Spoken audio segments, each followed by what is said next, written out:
চিকিৎসা পরিষেবাতে নাপসন্দ রোগীর পরিবারে হাসপাতালে চৌহদ্দির মধ্যে আচমকা রোগীর আত্মীয়র পরপর গুলি চালিয়ে দিল শূন্যে।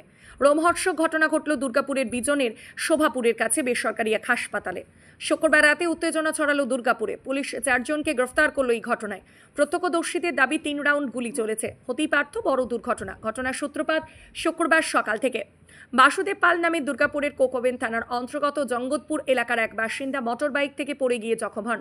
প্রথমে তাকে দুর্গাপুরের সিটি সেন্টারের এক বেসরকারি হাসপাতালে ভর্তি করা হয় গতকাল। শারীরিক অবস্থার অবনতি হয় তড়িঘড়ি বছর 68-র বাসুদেব পালকে শোভাপুরের এক বেসরকারি হাসপাতালে নিয়ে আসা হয়। কিন্তু রোগীর পরিবারের দাবি ছিল সবাইকে দেখা করতে দিতে হবে। দফায় দফায় তারা বিক্ষোভ শুরু করে দেয়।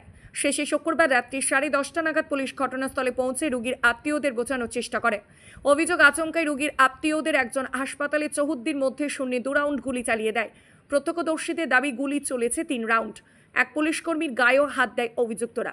তড়িঘড়ি আসানসোল দুর্গাপুর পুলিশের এসিপি সুবীর রায়ের নেতৃত্বে বিশাল পুলিশ বাহিনী হাসপাতালে পৌঁছায়। গ্রেফতার করা হয়েছে 4 জনকে। খতিয়ে দেখা হচ্ছে যে আগ্নেয়াস্ত্র দিয়ে গুলি চালানো রয়েছে সেটার বৈধ কোনো লাইসেন্স আছে কিনা। আসানসোল দুর্গাপুর পুলিশের এসিপি দুর্গাপুর জোন সুবীর রায় জানিয়েছেন, পুরো ঘটনার পূর্ণাঙ্গ তদন্ত শুরু হয়েছে। কি দেখেছিলেন, কি দেখলেন, কি শুনলেন? কি দেখবো, ওরা সকাল থেকে ওদের বোঝানো হচ্ছে আমাদের পেশেন্ট এসছে যে পেশেন্টের অবস্থা খারাপ, তো স্যারের সাথে ডাক্তারের সাথে কথা বলেছে।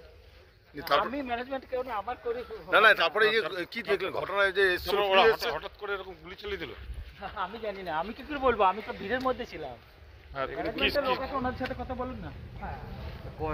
গুলি চালিয়েছে এখানে? আওয়াজটা শুনেছি, কি চালিয়েছে সেটা বুঝতে পারছি।